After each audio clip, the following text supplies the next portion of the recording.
आचार्य dairy फार्मला subscribe करा आणि bell आयकॉनवर क्लिक करायला विसरू नका.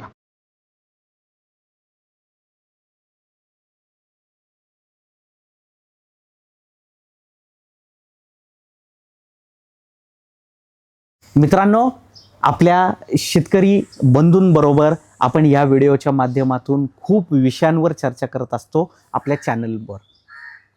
मग ह्या चर्चा आपल्या का करत असतो आपण? ह्याच्या मागं एकच कारण आहे की आपला शेतकरी हा आर्थिकदृष्ट्या सक्षम कसा होईल, तो त्याच्या व्यवसायामध्ये इम्प्रूव्हमेंट म्हणजे प्रगती आणि तो कसा पुढे जाईल आपल्या व्यवसायामध्ये आणि कुठंतरी जाऊन त्याच्या मनाला एक भावना त्याच्यामध्ये तयार होईल की मला या व्यवसायात आज यश प्राप्त झालं, बरं का, मला यश मिळालं. ह्यासाठीची ही सगळी धडपड आहे, ह्यासाठीचा हा सगळा प्रयत्न मित्रांनो. म्हणून आपण आपल्या डेअरी क्षेत्रातल्या विविध विषयांवर, आपल्या डेअरी विश्वातल्या विविध विषयांवर चर्चा करतोय आणि या सगळ्या विषयांची माहिती आपण सखोल माहिती घेण्याचा प्रयत्न करतोय. आजचा विषय सुद्धा त्याच पद्धतीने खूप महत्त्वाचा आहे मित्रांनो. मागचे असंख्य व्हिडिओ आपण बघताय ज्याच्यामध्ये आपण जनावरांचं आरोग्य असेल, त्याचं आहाराचं व्यवस्थापन असेल, त्यांना आहारातून मिळणारे आवश्यक जीवनसत्व, खनिज ह्याचं महत्त्व आणि त्याचा आपल्या व्यवसायाला, आपल्या जनावरांना होणारा फायदा हा कशा पद्धतीने आहे आणि त्याचं नुकसान सुद्धा आपल्याकडून कुठे उणीवा राहिल्या तर त्याचं नुकसान सुद्धा कशा पद्धतीने होतं, या सगळ्या अशा असंख्य विषयांवर आपण चर्चा करत आलोय.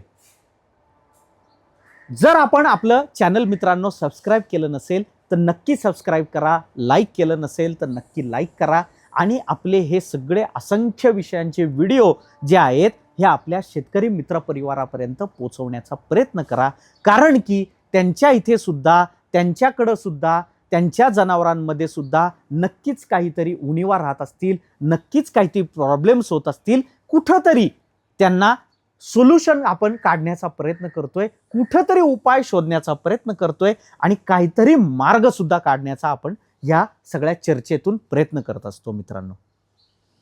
आजचा जो आपला विषय आहे तो आहे डिलिव्हरी नंतर आपल्या जनावरांमध्ये वार त्यांच्या गर्भाशयात तशीच राहणे, पिशवीमध्ये तशीच राहणे, वार अडकणे, वार अडकून राहिल्याचे जे परिणाम आहेत मित्रांनो, ते जे नुकसान आहेत, या सगळ्या विषयांवर आज आपण चर्चा करणार आहे. वार राहिल्याचे परिणाम काय काय होतात हे खूप मोठा आणि खूप गांभीर्याने विचार करायचा विषय आहे मित्रांनो. मित्रांनो, एक छोटा विचार करा, नक्की वार कशी काय अडती हो, कशी काय राहते?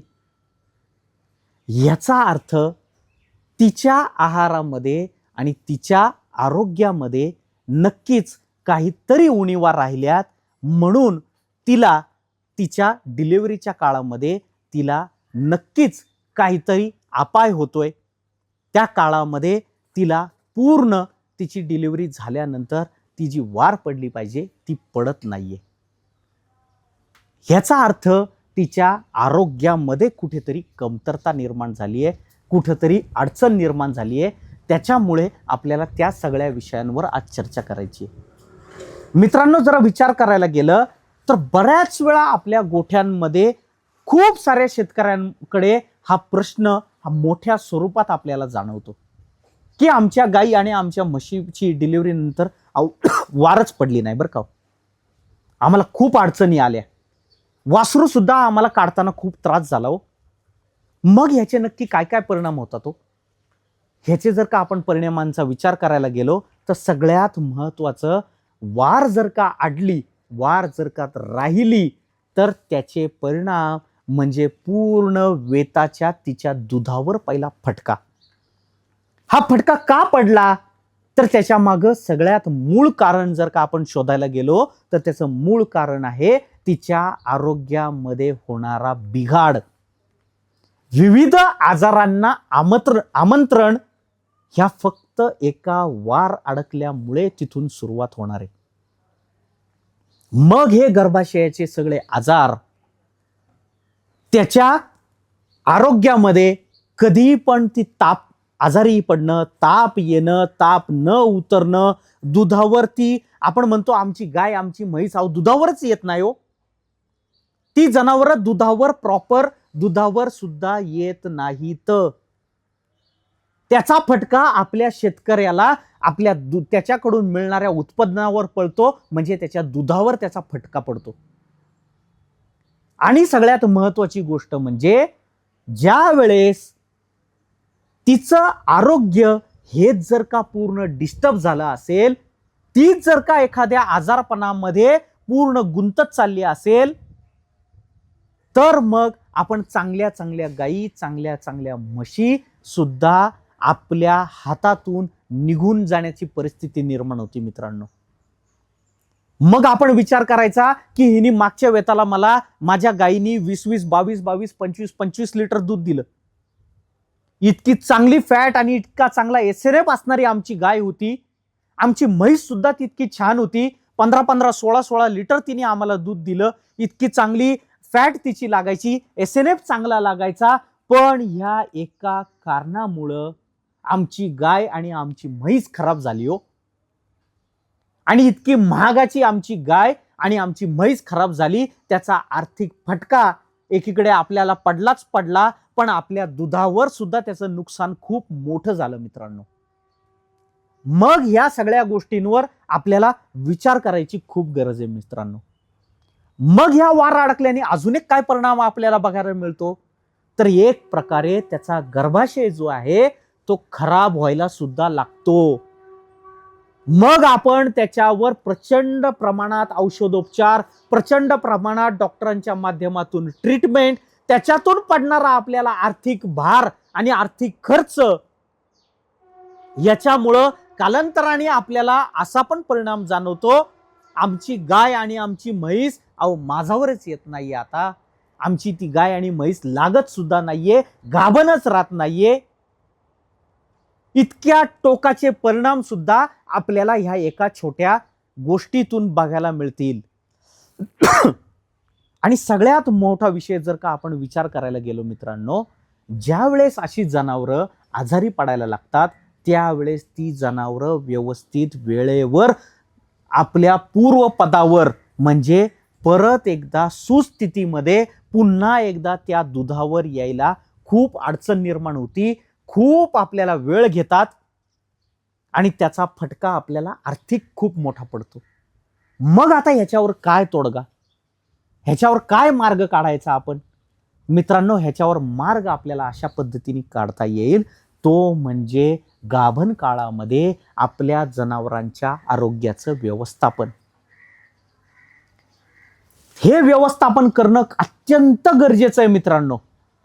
मग त्याच्यामध्ये जर का आपण विचार करायला गेलो, तर त्याला नक्की कशा कशाची उणीव आहे, त्याला कॅल्शियमची डिफिशियन्सी आहे का, कॅल्शियमची कमतरता आहे का, त्याला मिनरल्सची कमतरता आहे का, त्याला तिथे प्रोटीनची कमतरता आहे का, त्याच्या शरीरामध्ये कार्बोहायड्रेटची कमतरता आहे का, माझ्याकडून त्यांना आंबवण व्यवस्थित जात नाहीये का, त्यांच्या जनावरांमध्ये तजेलदारपणा सुद्धा मला दिसत नाहीये का.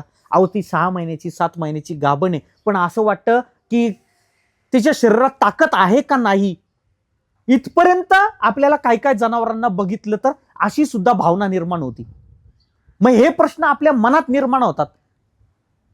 मग आपली जनावरं नक्की सुदृढ आहेत का, आपली जनावरं नक्की निरोगी आहेत का, आपली जनावरं नक्की सशक्त आहेत का, ती कशी होतील, तर त्यांच्या आरोग्याचं व्यवस्थापन मी व्यवस्थित केलं, त्यांना वेळच्या वेळी कॅल्शियम मी चांगल्या प्रतीचं वापरलं, त्यांना मिनरल मिक्सचर मी चांगल्या प्रमाणात वापरलं, त्यांना तिथे प्रोटीनची कमतरता कमी नाही पडली पाहिजे, त्यांना आंबवण आपलं चांगल्या प्रतीचं दिलं पाहिजे.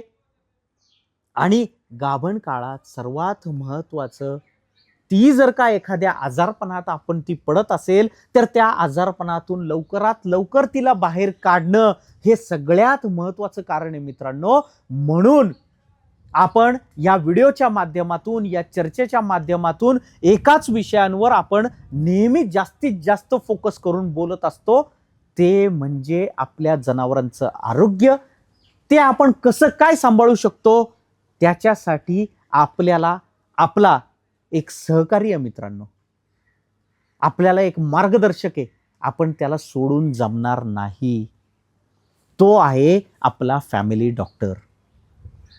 मी प्रत्येक व्हिडिओमध्ये हे कळकळीने बोलण्यामागचं कारण हेच आहे मित्रांनो, जर आपला फॅमिली डॉक्टर आपल्या बरोबर नसेल तर नक्की काय घडतंय ह्याचं सुद्धा मला उत्तर मिळणार नाही आणि हे समजणार सुद्धा नाही. म्हणून माझा फॅमिली डॉक्टर मला नक्की कुठं चुकतंय, कुठं अडचण निर्माण होतीये, त्याच्या आरोग्यामध्ये काय उणीवा राहतात आहेत, ह्याचं योग्य वेळी योग्य मार्गदर्शन जर का मला कोण करणारा असेल तर तो आहे माझा फॅमिली डॉक्टर. म्हणून त्याचा रोल, त्याचं महत्व आपल्या व्यवसायात मित्रांनो खूप मोठं आहे. या गोष्टीचा सुद्धा खूप विचार करा मित्रांनो आणि याचा गांभीर्याने विचार करा. कारण की आज आपण ज्या विषयांवर चर्चा करतोय या विषयाला, या प्रश्नाला असंख्य नाही हजारो शेतकरी आज तोंड देतात आहेत, ह्या प्रश्नाला सामोरे जातात आहेत. आणि ह्या त्यांचे फोन असतील, त्यांचे मेसेजेस असतील, ह्याच्या माध्यमातून आम्हाला असंख्य नाही शेकडोनी शेतकऱ्यांनी ह्याच बाबतीत आम्हाला विचारणा केली की हा जो प्रश्न आमच्या समोर निर्माण होतोय ह्याला मार्ग कसा काढायचा. या व्हिडिओच्या माध्यमातून मित्रांनो आपल्याला खूप वेळेची कमतरता आहे, खूप आपल्याला त्याचं लिमिटेशन्स आहेत. म्हणून आपल्या वडगाव मावळच्या आचार्य डेअरी फार्मवर, आपल्या ट्रेनिंग सेंटरवर नक्की आपल्या ट्रेनिंगचा मित्रांनो लाभ करून घ्या. हे सांगण्यामागचं कारण एकच आहे की आपण ह्या चर्चेच्या माध्यमातून जास्तीत जास्त 10 मिनिटं, 15 मिनिटं, 20 मिनिटं, 30 मिनिटं चर्चा करू. कुठेतरी त्याला लिमिट आहेत ना. मग ज्यावेळेस ट्रेनिंग हे सकाळी आपलं 9 वाजल्यापासून संध्याकाळी 6 वाजेपर्यंत 9-9, 10-10 तास आपण या सगळ्या विषयांवर, अशा शेकडो विषयांवर चर्चा करतो, त्यावेळेस आपल्याला जाणवतं की आपल्या व्यवसायाला, व्यवसायाची खोली किती आहे, त्या व्यवसायाचा विस्तार किती मोठा आहे, किती शेकडोनी विषय आपल्या डेअरी व्यवसायामध्ये आहेत. ह्या सगळ्या विषयांची ज्यावेळेस आपल्याला माहिती मिळते त्यावेळेस आपली एक दृष्टी तयार होती. त्या व्यवसायाकडे एक आर्थिक दृष्टीने, आर्थिक प्रगतीच्या दृष्टीने आपल्याला त्या व्यवसायाकडे आपण बघायला सुरुवात करतो. आणि सगळ्यात महत्त्वाचं, या ट्रेनिंगमध्ये आपल्याला, आपण आपल्या व्हिडिओच्या चॅनलवर आपण नक्की बघा, कितीतरी आपले ट्रेनिंग घेतलेल्या सगळ्या शेतकरी बंधूंचे तिथं आपल्याला इंटरव्ह्यूज बघायला मिळतील. त्याच्यातून त्यांनी सांगितलेलं तुम्ही त्याच्यातला एक महत्त्वाचा विषय तुम्हाला त्यांच्या सगळ्या उत्तरातून मिळेल, त्यांच्या अनुभवातून मिळेल ट्रेनिंगच्या, की आम्हाला आमच्या व्यवसायाचं व्यवस्थापन कसं करायचं आणि आमचा व्यवसाय हा आर्थिक रुळावर कसा आणायचा आणि आर्थिक प्रगती आमच्या व्यवसायातून आम्ही कशी करून घ्यायची, ह्याच्यावर त्यांनी सांगितलेले उत्तर तुम्ही बघा, त्यांचा अभिप्राय बघा आणि त्यांचा अनुभव तुम्ही ऐका. म्हणून आपल्या शेतकरी मित्रांनी कुठेतरी आपल्याला या व्यवसायात आपल्याला नॉलेजची, म्हणजे ज्ञानाची शिदोरी आपल्या बरोबर असणं खूप गरजेचं आहे. जर माझ्या बरोबर ज्ञानाची शिदोरी नसेल, आपल्याला शाळेमध्ये सुद्धा एक सुविचार होता, तो म्हणजे ज्ञानाची शिदोरी. ज्याच्याकडे ज्ञानाची शिदोरी आहे त्याला सगळ्या प्रश्नांची उत्तरं ही शोधता येतात, सगळ्या येणाऱ्या अडचणींवर मात करता येते. ह्याच्या मागे सगळ्यात मोठं गमक हेच आहे की त्याच्याकडे ज्ञान आहे, त्याच्याकडे ज्ञानाची शिदोरी आहे आणि त्या आधारावर तो व्यवसाय पुढे तो घेऊन जाईल आणि त्याला या व्यवसायात नक्की यश मिळेल. मित्रांनो, आपला चॅनल जर का तुम्ही सबस्क्राईब केलं नसेल तर अवश्य सबस्क्राईब करा, खाली दिलेल्या नंबरला संपर्क करा आणि आपला चॅनल हा नेहमी तुम्ही सातत्याने बघताच आहे. आपल्या शेतकरी बंधूंपर्यंत हा चॅनल आणि ही सगळी माहिती पोहोचवण्याचा आपण प्रयत्न करा की ज्याच्यातून त्यांना सुद्धा विविध प्रश्नांची उत्तरं कुठंतरी आपण त्याच्यातून या चर्चेच्या माध्यमातून काढण्याचा प्रयत्न करतोय, ती उत्तरं त्यांना नक्की मिळतील. मित्रांनो,